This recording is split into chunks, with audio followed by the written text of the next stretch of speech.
우리 성도님들 6주 동안 주님 은혜 가운데 평안하셨습니까? 우리 선교사님 이게 좀 괜찮습니까? 네. 백신이 사람을 참 많이 힘들게 합니다. 백신이 힘들게 하는 게 아니고 코로나가 사람을 참 많이 힘들게 합니다. 안 맞아도 걱정, 맞아도 걱정. 그런데 우리나라 많은 사람들이 지금은 맞자 하는 곳으로 기울어지고 있는 것 같은 생각이 듭니다. 갑자기 코로나 백신 맞는 그 수가 굉장히 많이 이렇게 불어나고 있고 정부에서 추진하고 있는 그대로 이루어질 가능성이 많이 있다는 그런 이야기를 듣습니다. 오늘 저는 함께 교독한 말씀을 중심으로 해서 믿음으로 정한 6월절이라고 하는 이런 제목으로 함께 은혜를 나누게 되길 소망합니다. 종말의 시기에 살아가고 있는 우리는 출애굽 직전에 애굽에 살았던 이스라엘과 여러 가지로 많은 닮은 꼴을 가지고 있습니다. 여러분들도 한번 생각해 보십시오. 오늘 우리와 출애굽 시대에 그 이스라엘 백성들하고 무엇이 닮았을까? 오늘 우리와 애굽에 살았던 출애굽 직전에 살았던 그 백성들과 무엇이 닮았을까? 무엇이 닮았다는 생각이 듭니까? 이스라엘은 어린 양의 피로 구원을 받았고요. 우리는 그 어린 양이 상징하는 예수 그리스도의 보혈로 구원을 받았습니다. 바로는 이스라엘을 좋아하지도 않으면서 내어 보내주지 않으리라고 그렇게 했고요. 사단도 하나님의 백성을 좋아할까요? 사단도 하나님의 백성을 좋아하지도 않으면서 붙잡고 놓아주지 않으려 하고 있습니다. 그런 것 같습니까? 그러니 우리 사랑하는 성도님들, 사단이 여러분들을 좋아서 붙잡고 있다고 생각하지 마시고 사단의 마수에서, 사단의 소나기에서 속히 벗어나게 되길 바랍니다. 하나님께서 출애굽 직전에 애굽에 10가지 재앙이 내려졌고요.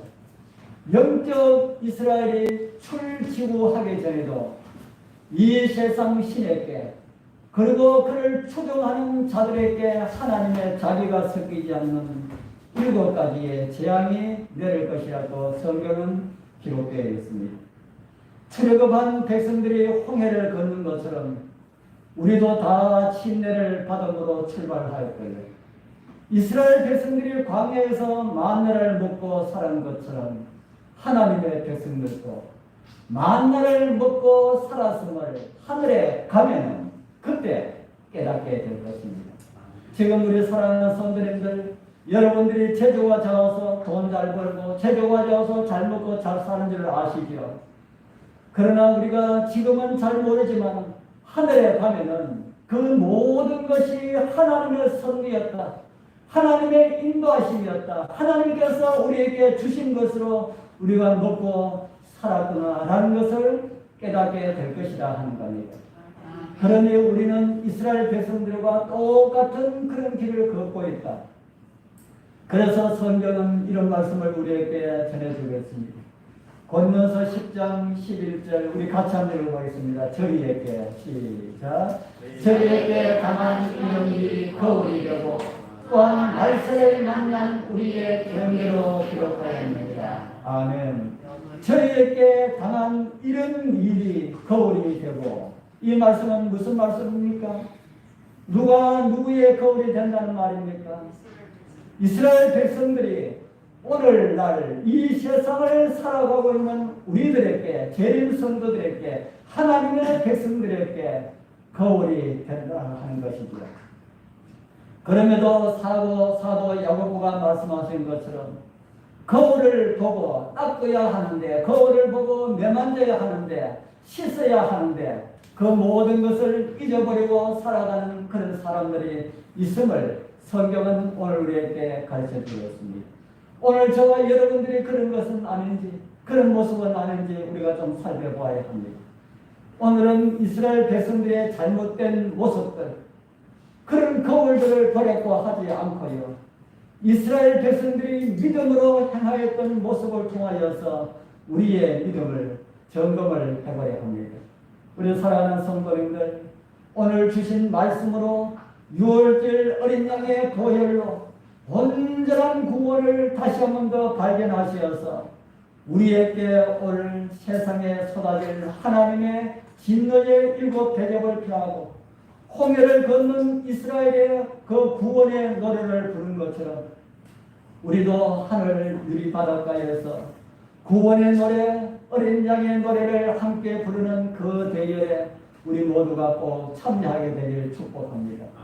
오늘 히브리서 기자는 히브리서 11장 28절에서 2가지의 엄청난 구원의 경험을 우리에게 말씀을 해주고 있습니다. 우리 교독한 본문에 있었던 말씀입니다. 믿음으로 6월절과 피 뿌리는 예를 정하였으니 이는 장자를 멸하는 자로 저희를 건드리지 않게 하려 하는 것입니다. 이 말씀 가운데 어떤 2가지라고 이해가 되십니까? 2가지 보셨습니까? 한 가지는 믿음으로 무엇을 지켰다고요? 네, 믿음으로 6월절을 지켰고 또 다른 하나는요, 피 뿌리는 예를 정하였다. 그것도 믿음으로 피 뿌리는 예를 정하였다라는 그런 말씀입니다. 그러고 난 다음에 이렇게 하고 난 다음에 결론적인 말씀은 그렇게 한 이유는 하나님의 말씀에 순종한 이유는 무엇이라고 합니까? 장자를 멸하는 자로 저희를 건드리지 않게 하려 하니라. 그렇게 기록을 하고 있습니다. 이스라엘 백성들은 그냥 믿음으로 모세를 따랐습니다. 그러나 오늘 우리에게는 어떠합니까? 이제 금방 교회를 나오시는 분들과 성경의 예언에 대해서 많이 배우시지 못한 분들은 어떻게 들릴지 모르지만 하나님의 백성들이 걸어가는 앞길에는 험난한 이런 일들이 있음을 성경은 우리에게 가르쳐주고 있습니다. 오늘 우리가 아침 예배를 드리면서 그런 이야기를 나누는지 밥을 먹으면서 그런 이야기를 나누는지 모르겠습니다. 우리 일전에 우리 믿음을 지켰던 종교 아무 시기 동안에 믿음을 지켰던 그 백성들 어떻게 그런 믿음을 지켰을까? 1년, 2년도 아니고 10년, 20년도 아니고 100년, 200년도 아니고 1000년이 넘는 그 기간을 그들은 자기가 죽고 아들대가 태어났지만 그 아들에게도 아무런 이 세상에 소망이 없는 것처럼 그렇게 보였던 그 왈렌서인들, 그들의 믿음, 그들은 어떻게 그런 믿음을 지켰을까? 결국 그들을 말살시키기 위한 사단의 노력에 의하여서 왈렌서인들은 이 지상에서 다 사라진 것처럼 다 죽임을 그렇게 당하였습니다. 그 비싼 일들이 마지막을 살아가는 재림 성도들 앞에도 그런 일들이 있다 하는 겁니다. 온 세상이 짐승의 우상 앞에 모이게 되는 그런 일들이 있게 될 것이고요. 세상 주관자들을 통하여서 자기 마음대로 하나님을 믿는 백성들, 저 작은 무리들을 이 세상에서 제거하자 해서 그들을 제거하기 위하여서 법을 만들고 그 악한 법들을 실행하려고 할 것입니다.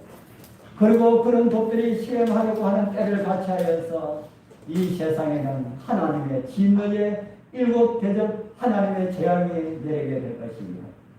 우리는 이것도 피하고 저것도 피하고 다 피하여야 합니다. 세상의 권세자들에 의하여서 멸절시키려는 그 음모도 우리는 피하고 극복하여야 하고요. 또 무엇을 피하여야 한다고요? 이 세상에 쏟아지는 하나님의 진노의 대접 7가지의 그 재앙도 우리는 피하여야 한다는 겁니다. 오늘 그런 내용들을 6월절을 믿음으로 지키고 믿음으로 피 뿌리는 예를 정한 우리의 선배들을 통하여서 좀 배워봐야 합니다. 먼저 믿음으로 지킨 6월절을 좀 생각을 해봐야 합니다. 이스라엘 백성들을 종을 삼아서 자기들의 욕심을 채웠던 바로와 그의 군대들이 그들을 숭배하였던 신들에게 하나님으로부터 이르러오는 그런 재앙을 만나게 되는 것을 보게 됩니다. 왜 재앙이 내렸습니까? 성경에 이런 말씀이 있습니다. 우리 또 같이 한번 읽어보겠습니다. 그 후에 시작. 그 후에 모세와 아론이 가서 바로에게 이스라엘 하나님 여호와의 말씀에 내 백성을 보내라. 그들이 광야에서 내 앞에 절기를 지킬 것입니다 하셨나이다. 하나님께서 모세와 아론을 보내어서 바로에게 내 백성 이스라엘을 보내라고 그렇게 하지요. 그러니 바로는 어떤 대답을 합니까? 출애굽기 5장 2절에 보면 바로가 가로되 여호와가 누구간데 내가 그 말을 듣고 이스라엘을 보내겠느냐. 나는 여호와를 알지 못하니 이스라엘도 보내지 아니하리라. 이 말을 듣고 모세와 아론은 다시 출애굽기 5장 3절에서 이런 말을 합니다. 히브리인의 하나님이 우리에게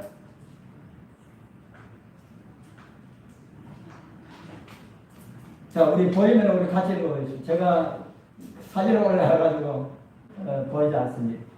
히브리어의 시작. 히브리인의 하나님이 우리에게 나타나셨으니 우리가 사흘 이전 광야에 가서 우리 하나님 여호와께 희생을 드려오니 가기를 하라하셔서 여호와께서 온영이나 칼로 우리를 치실까 두려워하나이다. 아멘. 출애굽기 5장 3절에서 히브리인의 하나님이 우리에게 나타나셨은지요.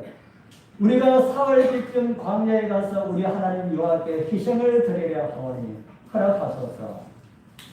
그렇지 아니하면 하나님께서 온역과 칼로 치실까 하나이다 그렇게 말씀을 하고 있습니다.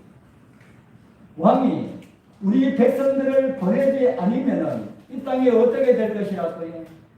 온역으로 이 땅을 칠 것이다. 이곳에 온역으로 번역된 히브리어 태가리는 역병 또 전염병으로 번역할 수 있는 그런 말입니다. 다른 곳에서는 실제로 역병이나 전염병으로 번역이 되었습니다. 무엇을 하지 않으면 이런 병으로 칠 것이라 합니까? 하나님의 말씀을 거역하면. 저는 오늘 이 세상에 일어나고 있는 모든 전염병들이나 역병들 모두가 하나님에게서 직접 온 것이라고 그렇게 보지는 않습니다. 오히려 이 세상을 진멸하려는 사단의 음모가 거기에 숨어 있다고 그렇게 봅니다. 그렇게 성경을 이해하면서 애굽에 내린 재앙도 하나님께서 애굽을 멸하시려고 내린 것이라기보다는 사탄이 자기 백성을 멸하려고 내리는 재앙들을 하나님께서 그것을 이용하셨다. 저는 그렇게 이해를 하고 있습니다. 사단은 이 세상 사람들이 질병으로 고통당하고 사고로 고통당하고 생활고로 어려움을 겪으면서 겨우겨우 그렇다고 해서 죽도록도 놔두지 않고 겨우겨우 어렵고 힘들게 그렇게 살아가도록 그렇게 만들려고 사단은 그렇게 노력을 하고 있습니다. 왜 그런지 아십니까? 인간의 고통을 보고 절개하는 장본이 바로 사단이기 때문에 그렇다는 겁니다. 그러나 하나님께서는 그러한 사단의 관계를 펼쳐나가지 못하도록 계속해서 막고 계셨습니다. 따뜻한 햇볕을 통하여서 병균들을 다 죽이고요.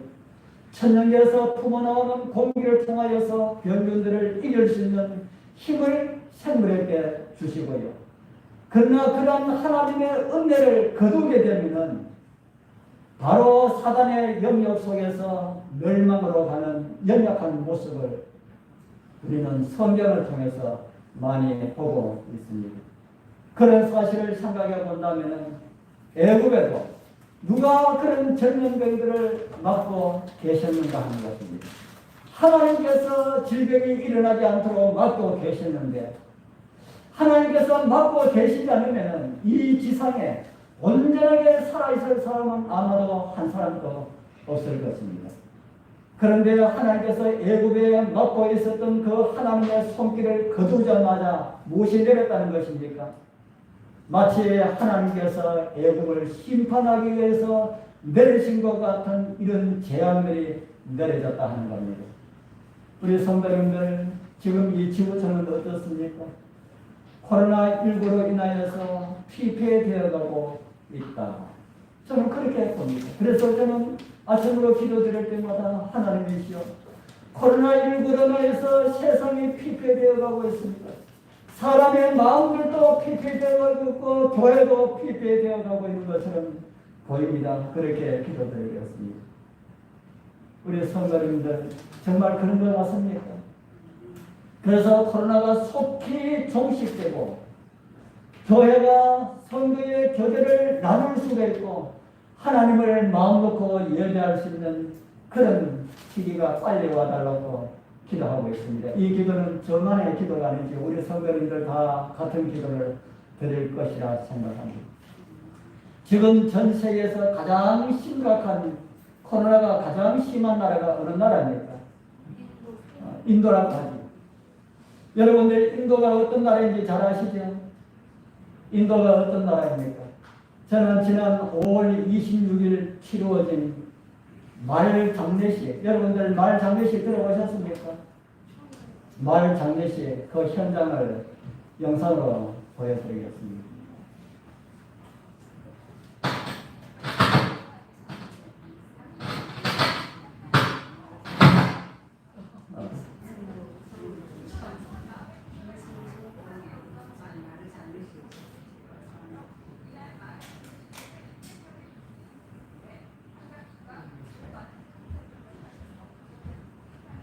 아이고, 목소리가 나와가지고.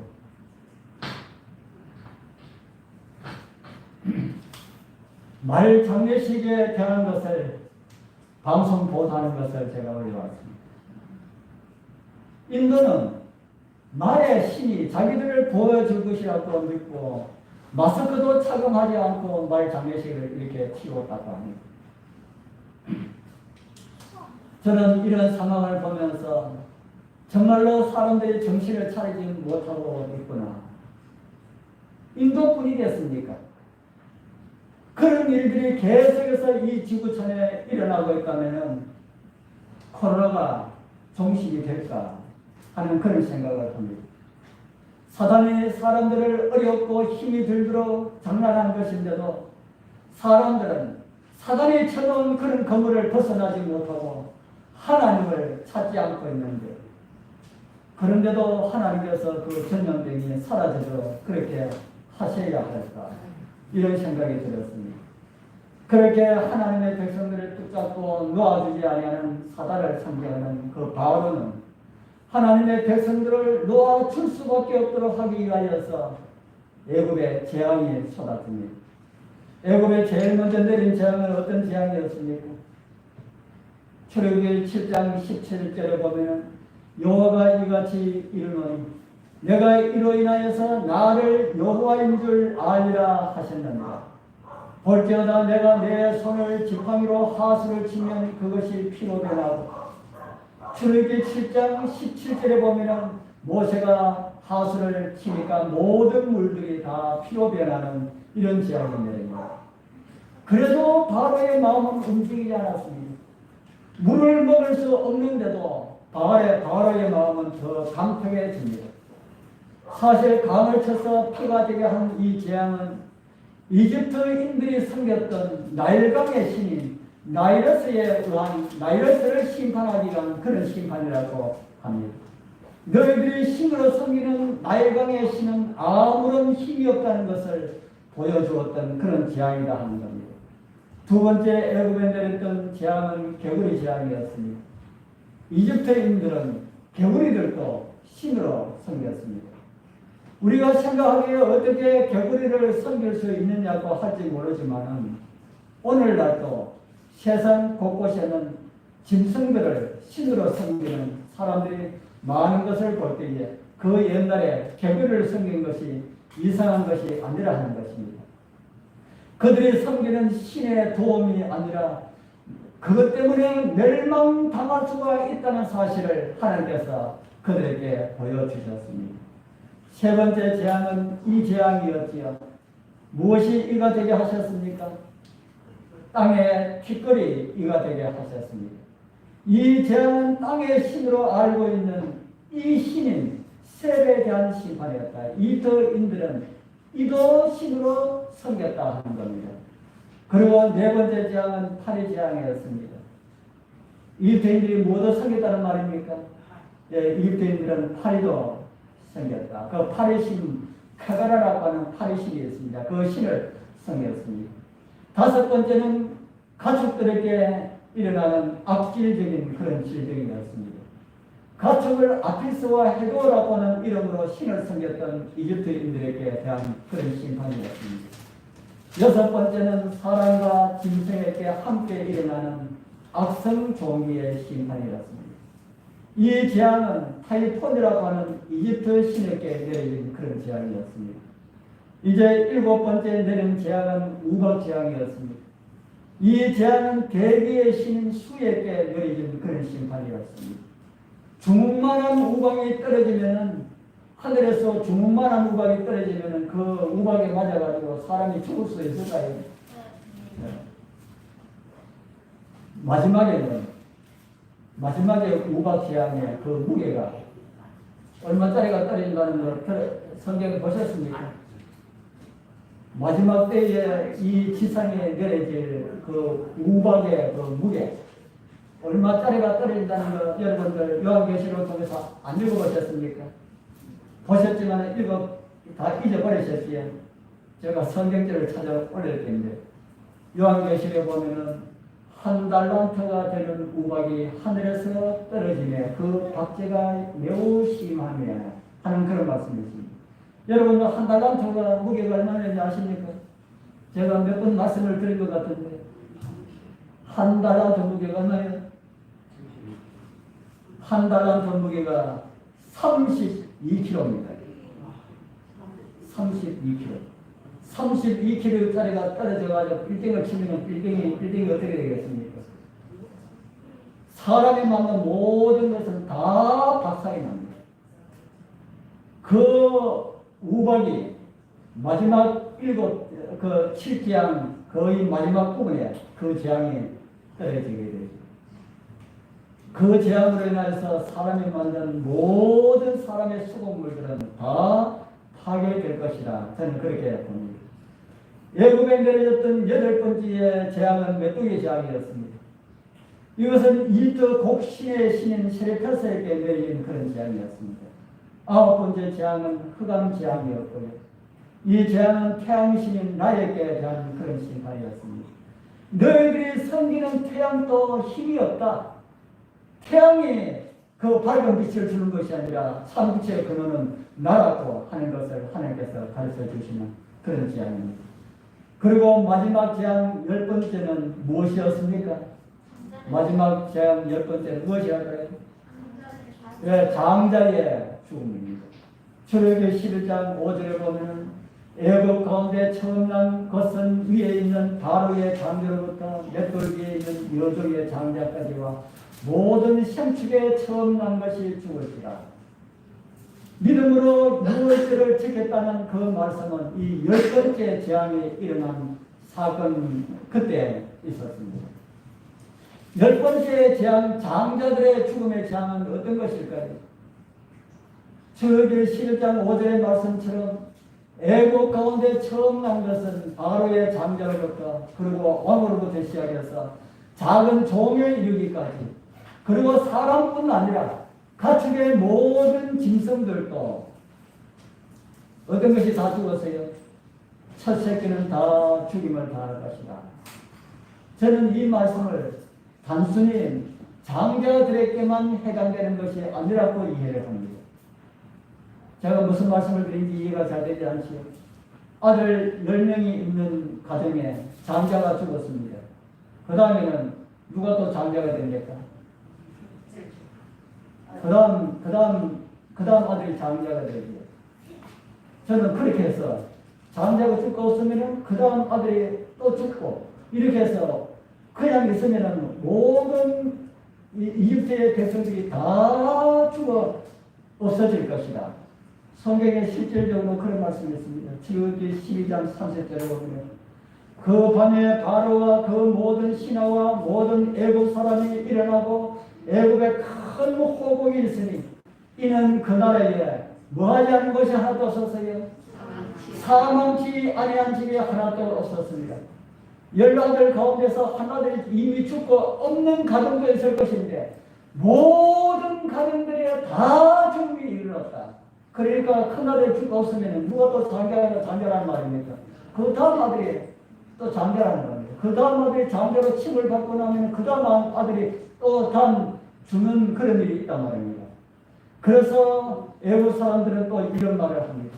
출애굽기 12장 33절을 보면 애국 사람들이 말하기를 우리가 다 뭐가 되었다고요? 우리가 다 죽은 자가 되었다.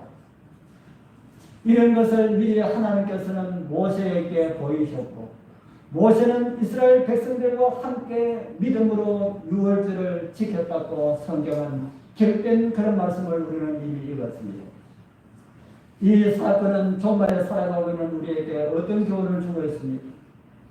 제가 시작 때 드린 말씀 중에 출애굽 때에 일어나는 사건들과 거의 비슷한 사건들이 일어날 것임을 제가 말씀을 드렸습니다. 모세와 이스라엘 백성들이 믿음으로 유월절을 지난 것처럼 우리도 믿음으로 지나야 되겠습니까? 코로나의 위기도 믿음으로 극복해야 되겠습니까? 우리에게 오는 개인적인 모든 시련들도 우리는 믿음으로 극복할 수가 있는 것입니까? 성경은 믿음에 관하여서 이런 말씀을 우리에게 주고 있습니다. 우리 같이 한번 읽어보겠습니다. 대저 시작. 대저 하나님께서 난 자마다 세상을 이깁니다. 세상을 이긴 이김은 이것이 우리의 이름입니다. 아멘. 흥미있는 그런 것 같지 않습니까? 십자가로 가까이 나아가는 것은 어떤 사람의 지식이 아니라 온전한 믿음으로 나타나는 이런 것을 강조하는 그런 글인 것 같아서 제가 올렸습니다. 세상을 이긴 이김은 어떤 것이라 합니까? 세상을 이긴 이김은 우리의 믿음이다. 마지막 때 일어날 사건들을 우리는 잘 알고 있습니다. 이제 짐승의 우상이 세워지고 그 짐승의 우상으로 말하게 하고 짐승의 표를 받은 자 외에는 아무도 매매를 못하게 하고 다 죽이게 하는 그런 가운데서도 하나님의 백성들은 어떻게 서야 한다고요? 하나님의 백성들은 온전한 믿음으로 서야 할 것이다. 우리 사랑하는 귀하신 우리 성도님들, 이스라엘이 믿음으로 유월절을 지킨 것처럼 우리도 믿음으로 이 고난의 시기를 잘 극복하게 되길 바랍니다. 코로나도 백신의 일이도 우리가 주님 앞으로 더 가까이 나아갈 수 있는 믿음의 길이 되기를 축복합니다. 이제 두 번째 믿음으로 피 뿌린 예를 정하였다는 말씀을 좀 생각을 해보게 합니다. 유월절과 피 뿌린 예는 따로 분리된 사건이 아닙니다. 유월절 시작하기 전에 하나님께서는 이런 지시를 주셨습니다. 출애굽기 12장 3절입니다. 너희는 온 이스라엘 회중에게 고하여 이달 열흘에 너희 매인이 어린 양을 취할지니 각 가족대로 그 식구를 위하여 어린 양을 취하되. 그리고 2절 건너 6절부터 있는 말씀을 보면 또 이런 말씀이 있습니다. 이달 14일까지 간직하였다가 해질 때에 이스라엘 회중이 그 양을 잡고 양을 먹을 즉 문 좌우 설주와 인방에 바르고 그 밤에 그 고기를 불에 구워 무교병과 쓴나물과 어울러 먹되 날로나 물에 삶았으나 먹지 말고 그 머리와 정강이와 내장을 다 불에 구워 먹고 아침까지 남겨두지 말며 아침까지 남은 것은 곧 소화하라. 유월절을 이렇게 지키라는 말씀이지요. 어떻게 지키려고 합니까? 이달 열흘에 어린 양을 취하여서 준비해두고 저걸 14일에 해질 때에 그 양을 잡고 양의 피를 문 좌우 설주와 인방에 바르고 그 밤에 그 고기를 불에 구워 먹고 남은 것은 다 불태워 봅시다. 그리고 출애굽한 그 밖으로 나갈 사람들은 그 집안에 피를 바른 그 집안에 있으라. 그렇게 하고 난 다음에 먹을 때는 이렇게 먹으라고 합니다. 허리에 뭘 띠고요? 허리에 띠를 띠고 발에 실을 신고 손에 지팡이를 잡고 그것도 천천히 먹지 말고 급히 먹으라. 무엇 때문에 이렇게 급하게 먹으라고 합니까? 지금 이들은 무엇을 하라고 모세가 시도하였습니까? 어디 가려고 이렇게 했습니까? 지금 애국을 빠져나와였고요. 그래서 왕의 명령이 떨어지면은 바로 급하게 갈 준비를 하고 그렇게 먹어라. 그렇게 합니다. 출애굽의 이 사건은 우리를 죄의 권세에서 구원하시는 예수 그리스도의 사역을 상징하고 있다는 것을 우리는 잘 이해를 하고 있습니다. 이러한 예언이 예수 그리스도를 통하여 이루어졌지요. 성경은 6월절 예수 그리스도의 6월절과 예수 그리스도의 희생을 연관하여서 이런 말씀을 주고 있는 것을 우리는 보게 됩니다.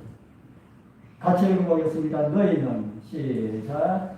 너희는 누룩 없는 자에게 새 덩어리가 되기 위하여 무거운 누룩을 내어 우리의 유월절이란 고 그리스도께서 희생해 주셨느니라.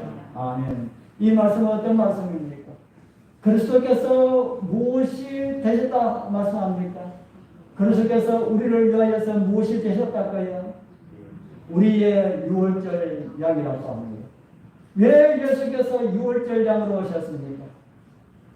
구약 성경에 이스라엘을 구원하기 위하여서 준비되었던 그 어린 양의 상징이다라는 말씀이지요. 이러한 사실을 침례 요한은 이렇게 외칩니다. 이튿날 요한이 예수께서 자기에게 나오심을 보고 가로되 보라 세상 죄를 지어가는 하나님의 어린 양이로다.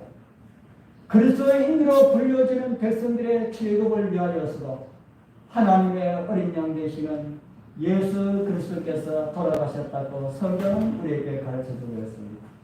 모세는 출애굽할 이스라엘 백성에게 어린 양의 피를 그 고기와 먹을 집 좌우 설주와 문 임방에 바르라고 그렇게 지시를 하였습니다.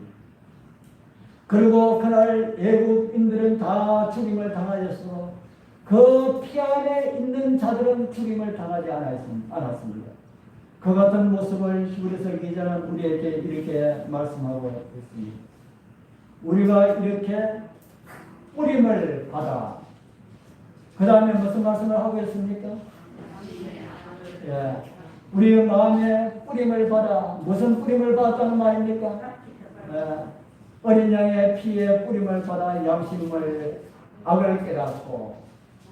이스라엘 백성들은 어디에 받았습니까? 이스라엘 백성들은 어린 양을 취해가지고 어디에 받았다고 했습니까? 문 설주와 임방에 받았다. 오늘 하나님의 백성들은 그 피를 어디에 뿌리라 합니까? 우리 마음에 뿌리라. 우리 사랑하는 성도님들, 오늘 여러분들의 마음에 예수 그리스도의 피가 있습니까?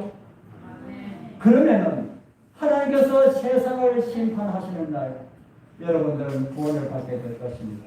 하나님께서 뭐 보고 구원해 주신다고요? 여러분들 마음에 뿌려진 그 피를 보고 구원을 해 주실 것입니다. 그러나 피가 없는 자들은 멸망받을 수밖에 없습니다. 그러면은 문 임방에 또 설기에 바르는 것은 양의 피를 찍어다가 바르면 되는데 마음에 뿌림을 받아라는 이 말씀은 어떻게 적용을 해야 되겠습니까? 우리는 예수 그리스도를 보지 못하였기 때문에 예수 그리스도의 피도 우리는 보지 못하였습니다. 그런데 피도 보지도 못하였는데 어떻게 그분의 피를 우리 마음에 뿌림을 받을 수가 있을까 하는 것입니다.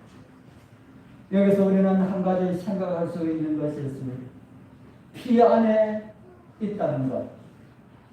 피 안에 있다는 것은 다른 말로는 말씀 안에 있는 것과 같은 것이다. 역시 우리 마음에 그 피가 뿌림을 받는다라는 말씀은 우리가 하나님의 말씀에 믿음으로 순종하는 것이다. 그렇게 이해를 할 수가 있습니다. 우리 사랑하는 성도님들, 마지막 때 하나님의 백성들 앞에 사단이 걸쳐놓은 수많은 덫들이 있습니다. 그 덫들을 극복하고 이기고 나갈 수 있는 것은 오직 하나 방법밖에 뿐입니다. 그것이 우리 교과를 통하여서 믿음이라고 배우셨지요. 그 믿음이 무엇을 통해 나타날까요? 그 믿음이 무엇을 통해 나타날까? 말씀에 대한 순종입니다.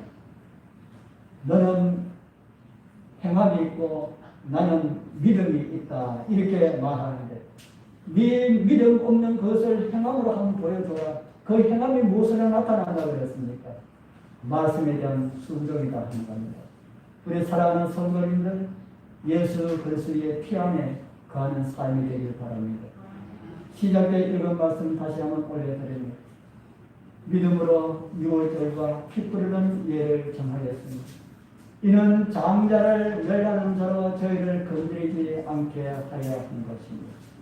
믿음으로 유월절을 지키고 믿음으로 피 뿌린 예를 정하여서 죽음의 날을 통과한 이스라엘처럼 우리도 이길 수가 있다는 것을 저는 출애굽을 통하여서 우리 성도님들에게 보여드렸습니다. 말씀에 대한 순종도 믿음으로입니다. 믿음이 없이는 순종이 불가능합니다. 믿지 않고 순종할 수가 없다는 겁니다. 그 믿음의 기초는 말씀입니다. 그럴 때 우리는 순종도 기쁨으로 할 수가 있다는 겁니다. 코로나 전염병 시대 온전한 믿음과 말씀에 대한 온전한 순종으로 우리를 향하신 하나님의 귀한 섭리들이 다 이루어지게 되길 소망합니다. 우리 다 함께 예수 그리스도의 보혈로 말씀에 순종함으로 우리의 마음에 뿌려진 예수 그리스도의 피로 인하여서 영광스러운 주님의 날을 위해서 준비하시는 우리 모두가 되기를 축복합니다. 기도드리겠습니다. 하늘에 계시는 거룩하신 우리 아버지 하나님 감사합니다. 죄악 가운데 저희들을 건져주시고 우리 죄를 위하여서 돌아가신 예수 그리스도를 믿고 살게 해주셔서 감사합니다. 우리 앞에 주어진 모든 사단의 세력들을 믿음으로 이기게 하시고 그리스도의 보혈로 감당하게 하옵소서. 우리를 사단의 세력에서 구원하신 예수 그리스도의 이름으로 간절히 기도드리옵나이다. 아멘.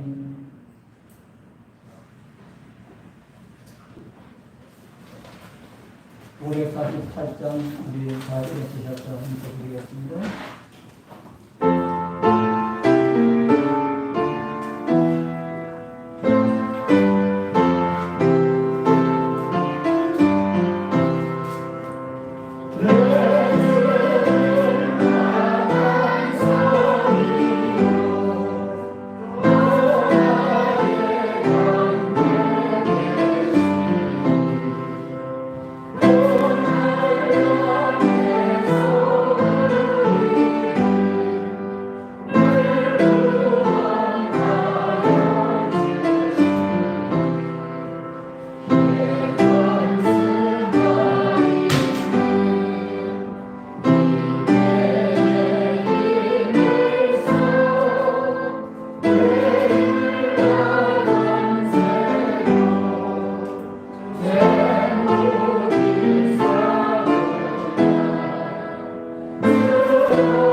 마음을 감동하여 하나님의 음성을 듣게 하시는 성령님의 강화 감동을 경험하십니다.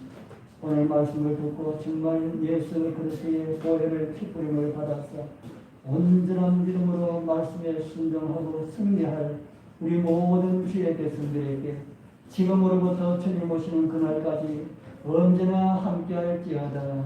아멘.